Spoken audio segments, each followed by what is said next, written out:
Broadcasting from the business capital of the world, this is the Podcast Business News Network. Hey, welcome back, everybody. We are doing this today for anybody who is a real estate agent, potentially those who are thinking about getting into real estate. Of course, you got to get your license. And this gentleman appears to help you. This is somebody who had essentially 6 months of real estate experience, no money in the bank, was wondering what the heck is he going to do with his life, implemented some powerful systems that he came up with so that he became one of the top 10 agents in an area of 2000. The company had 2000, he was top 10. That's just that demonstrates his tenacity and his experience in coaching people along through real estate. And he's back with us. Mike Fiddler joins us here on the program. Hey, Mike, how are you? I'm great, Steve. How are you? I'm ready to make some money. Yeah, let's just dive right in. There we go. Yeah. Well, it's interesting that we spoke last and I presented to you, well, there's not a lot of inventory around in terms of houses where I am. And you said, never even worry about that. And you gave some great examples of how you can make that work for you as a real estate agent. And of course, now in the last week, I'm seeing more and more signs pop up. It's spring, so no surprise there. Yeah. There's money to be made out there in real estate, isn't there? Absolutely. Yeah. The sad thing is not a lot of agents take advantage of it. We get in the business and somebody said, well, you should get your license. And you hear about all the freedom and flexibility and, you can work whatever hours you want and you can make as much money as you want. And then you get in the business and you find out, yeah, it doesn't work like that. You can turn around and help family or something or neighbors and do a deal here or there. But if you want to make money, you obviously have to do multiple deals every month. Mm-hmm. And that's kind of where a coach comes in and it can help you.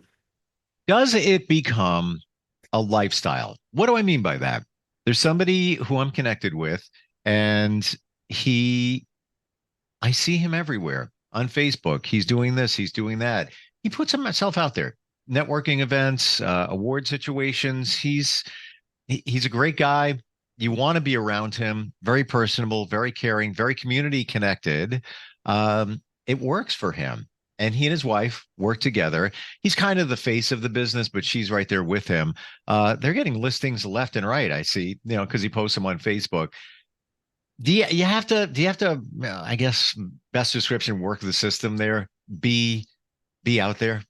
Yeah, I think there's two things to being successful that any successful agent will tell you the same thing. Number one is you have to be recognizable. People have to see you out there.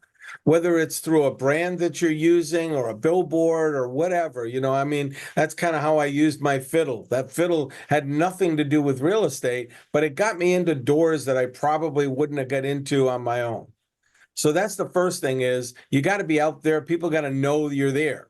One of the things I always said every morning when I was in business, I would wake up and I'd say, somebody out there is going to list their house today. They just don't know how to find me, so I've got to go find them. And that's the way I started until that fiddle started working to get me in more than I was on my own. And then the second thing is skill level. You've got to really know what you're doing. There's a lot of people out there that they get a license, but they never get trained. You think about any business that you've ever gone into, you get trained. You almost always have some kind of a probationary period, right? Let's see how good you are. Let's see if you can do it. Well, there's no such thing in real estate. It doesn't exist. On day one, you could actually show somebody a house, write a contract, and then when they close, you get paid. And you didn't know the first thing about what you were doing. That's why training is so important, in my opinion. Is that part of the training that you offer within your coaching programs? Absolutely. Yeah, from day one. Here's what we need to start doing from day one. I kid around, but it's really not kidding around when I ask people, how well do you know your neighbors? And they'll say, oh, no, I know them. Oh, okay. You have their cell phone number? Yeah, I've got cell phone number. Okay. What kind of food do they like?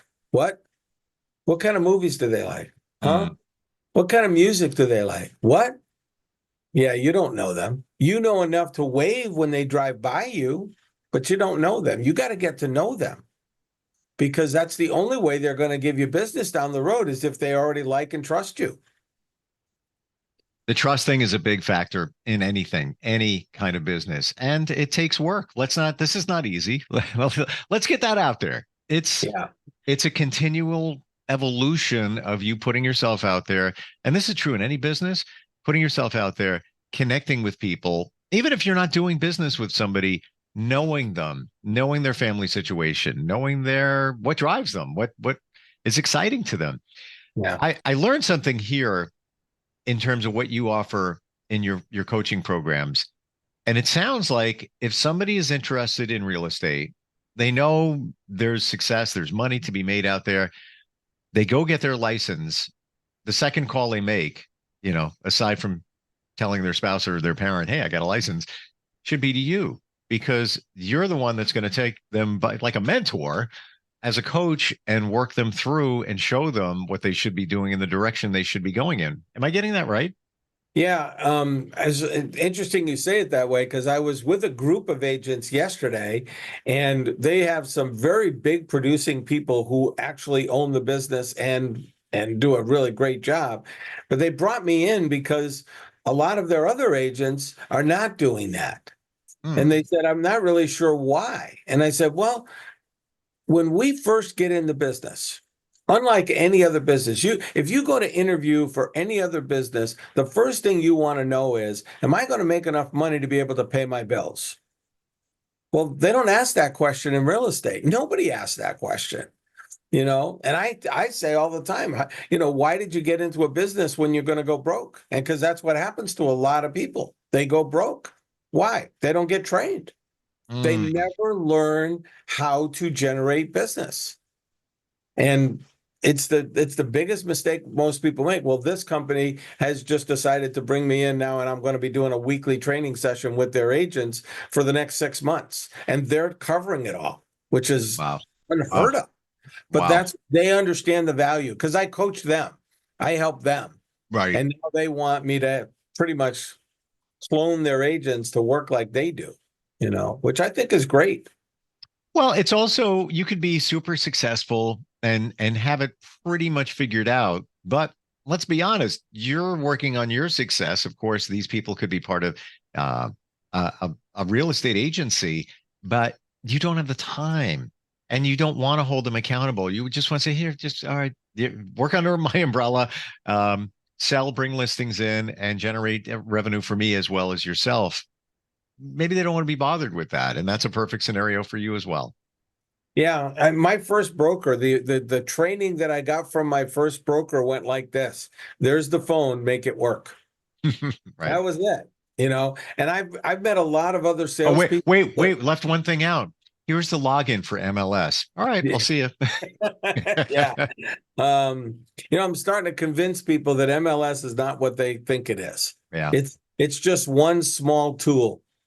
And most top producers will say, it's just one tool that I use. And people think that that's everything. When buyers go looking online right now, there's all kinds of studies on this. First place they look, they either go to Zillow or they go to realtor.com, and they think they're seeing everything. And they're only seeing a small percentage of what could be out there, what a good agent could show them. So Let's go there for a moment, because I always wondered about this. When an agent has access to MLS, and of course most do, is the information you're getting there much more deeper, or in terms of the volume of the inventory, than if you were to look online? Let's say, you pass by a house, there's a sign up, or you hear that it's for sale, you type in the address. Maybe it comes up on Zillow, maybe it doesn't. Could it be on MLS or listed on MLS and not there? I'm just wondering how important MLS is to the real estate industry nowadays. Yeah, that's a great question. Realtor.com, Zillow, they're third-party companies, and they get their information from MLS. They're able to download the information from MLS. Okay, so these days, the way things are changing and as quickly as they're changing, people think, well, I'll check Zillow or I'll check Realtor.com. It's all the same. It's all the same information. Right. Now, it's supposed to give you all of the information about the house, but that doesn't always work out the way you think. And that's also why it's important to have somebody who's looking out for your interest, that knows what to look for. You know, I remember an agent, this was years ago, but it still bears. They turned around and told the buyer, because the seller had said the hot water heater was owned. Turned out it wasn't owned, it was rented. And so, yeah, in some areas they don't even do that. But here in Connecticut, there are areas where they will rent you a hot water heater. I've never heard of that. Yeah. Well, I hadn't either. What? Fortunately, What? I wasn't the agent that ended up having to buy the buyer a new hot water heater, because the seller had represented that they owned it when in fact they didn't. There's a little tag. If you ever wanted to know, look at your hot water heater. There's a little tag on it. It's not big, but it says owned by, and it'll have the company there. So you can look it up and find, guess what? Yeah, this is rented, which means as a buyer now, when I buy the house, I either have to take over those payments or I've got to go buy my own. Well, Been a while. The realtor involved in this, Steve, ended up having to buy the buyer a hot water heater. It's been a while since I needed one. Are they really that expensive that you need to rent one? I mean, I've had a house where 2 houses back, I put in on demand. The unit was this big. I'm not even kidding. With an expansion tank. Right. There was some expense involved, but it was great. It saved energy and all that. Why would you rent one? I don't know. I know we're digressing here, but I've never heard of it. I hadn't either. And but the only reason I brought it up is because as a buyer, you wouldn't even know to look for that. So if you looked at somebody's house, Sure. you're thinking that comes with it, and you find out later that it doesn't.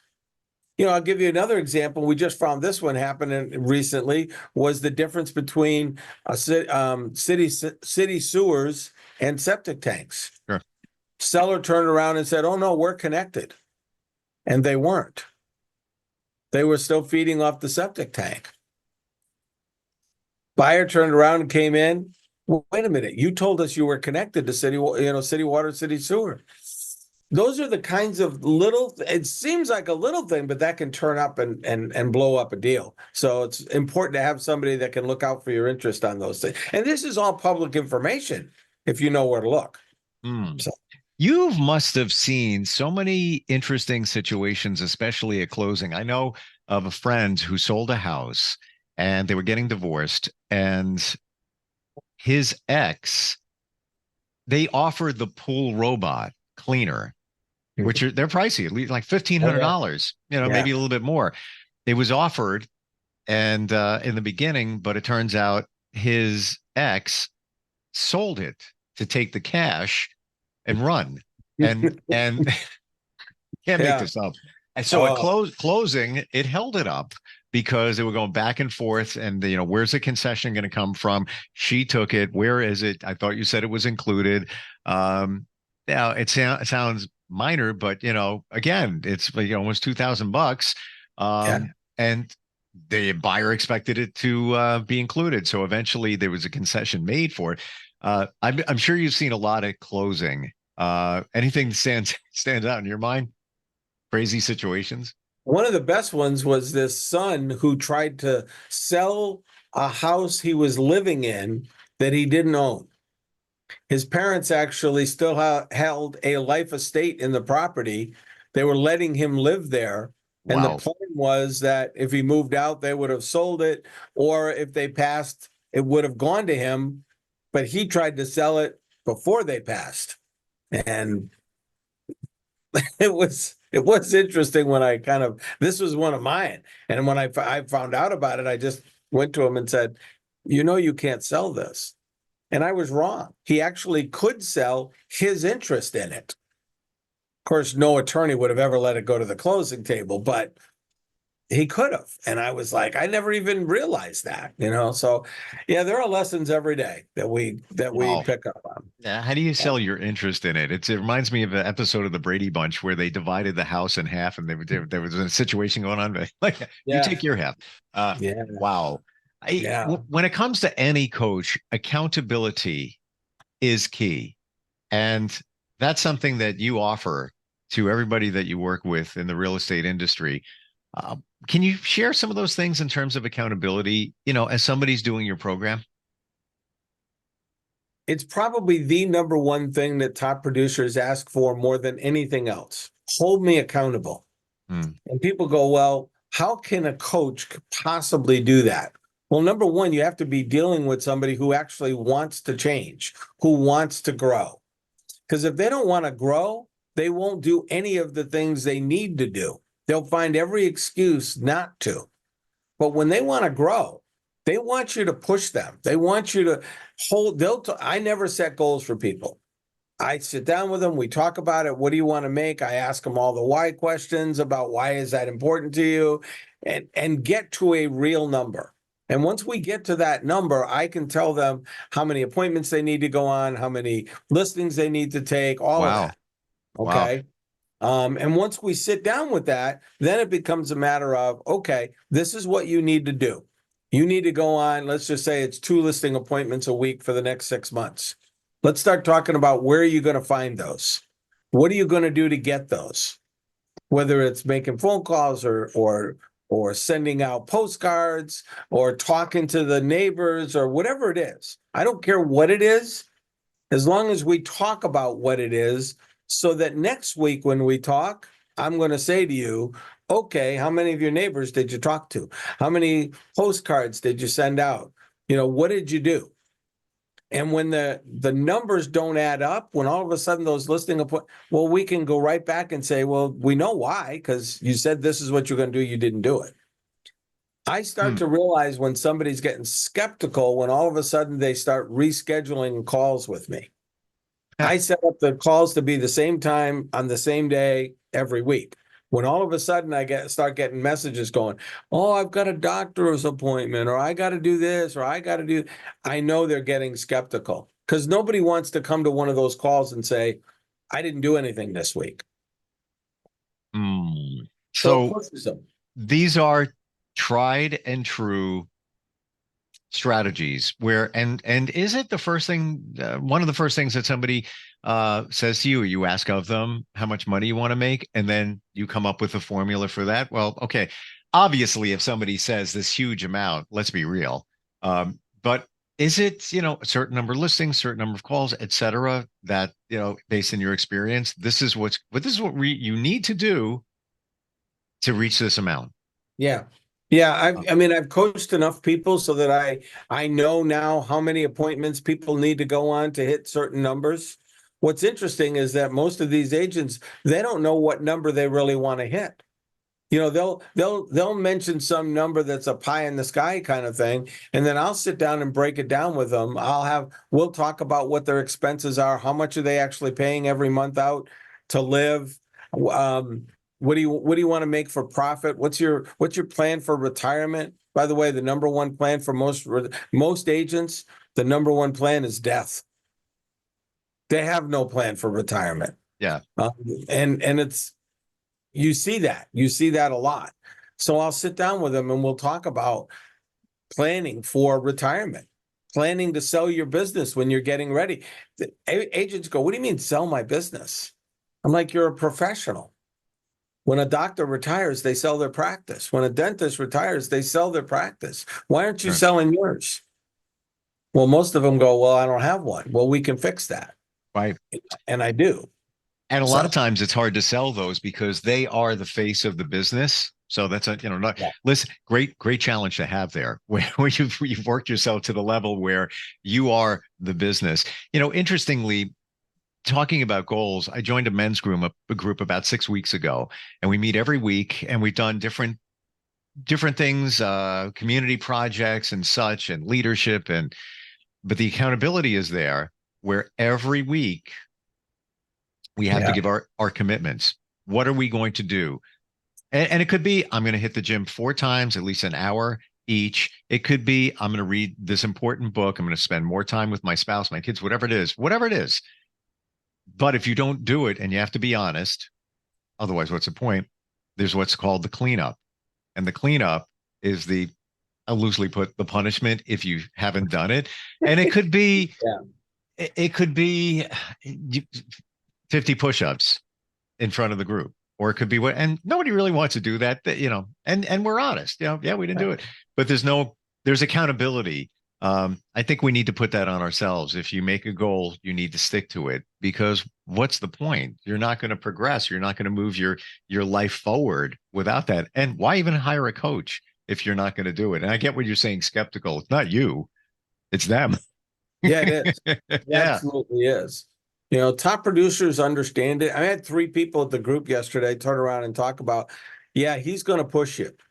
These are guys who are making a lot of money, and they're going, he's going to push you, but he's going to push you to do what you said you wanted to do. Right. And that's the whole thing. When you set goals in this group, you say, this is what I want to accomplish. And if you don't accomplish it, the only one that suffers is you. They don't suffer. You do. So that's really what I push people to do. I push them to do what they said they want to do, but I give them a lot of technique along the way so that it helps them to reach those goals. Well, that's the key point. Many of us don't know what to do. And let's face it, you get in your car, what do? GPS. Yeah. It tells you where to go. It's the step-by-step. Mike, when we talk about top producers, some of the examples that you're giving, and this is anonymous, we don't know who these people are. What are some of the numbers out there? People that are doing fairly well, people that are doing really well. Can you share that? I've got people that are doing over 500,000 a year that they're putting in their own pocket. I've also got newer agents that, they're doing 25, 30. I think, one of the best examples for me, and I love telling this story, because this woman came to me and she said, I'm going to hire you, but I don't want to make too much money. And I'd never had anybody ever say that to me before. And I said, why? She said, well, I'm divorced and I'm getting some money. And if I make over a certain amount, I'm going to lose that. So I said, okay, I'll work with him, whatever parameters you set, and that's what we'll do. And 2 years later, when we were doing business plans for the 3rd year, I said to her, what if you made enough that you don't have to worry about that settlement money? And she said, you could do that? And I said, no, but you could. I can guide you, but you could do it. And she said, well, what would I have to change? So we went through a bunch of things. Well, the next year she did 230,000. Wow. And it was such a great feeling for her that she said, I'm not dependent on anybody anymore. Yeah. And since then, she just keeps growing. Wow. Nothing gets in her way anymore. I know exactly what you're talking about, because a lot of friends who are women and in divorce situations or have been divorced, and most of them say that I don't want all of that I could be taking, because I have pride. And, I want to show I got this. I don't need that. Great. It's there, but I don't need that. Fantastic. Mike, it's always great talking with you. You truly are a breath of fresh air in all of this, and not even just in the real estate industry, but just in general, of what you offer. I don't do real estate, but if that was even a little bit of a passion, you would be my lifeline. I'm serious. I would get my license and that would be it. I appreciate that. I mean, I tell people that I will never quit on you. I've had agents that have gone on and done other things, but they still call me back. I mean, I still get calls back going, can you help me with it? Yeah. I mean, just because I'm not coaching you don't mean I won't help you. I will help forever. So, and I truly get the real estate end of things, because I believe I shared previously that I had some relatives. My aunt was very successful. My mom worked with her.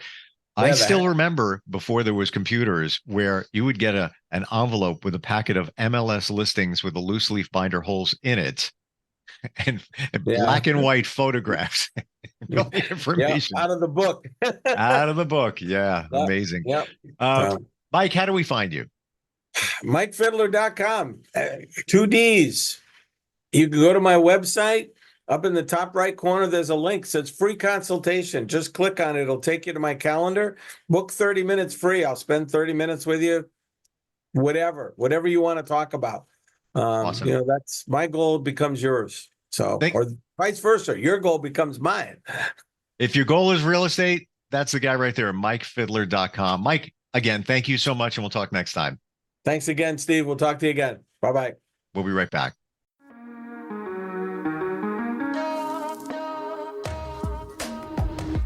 Broadcasting from the business capital of the world, this is the Podcast Business News Network.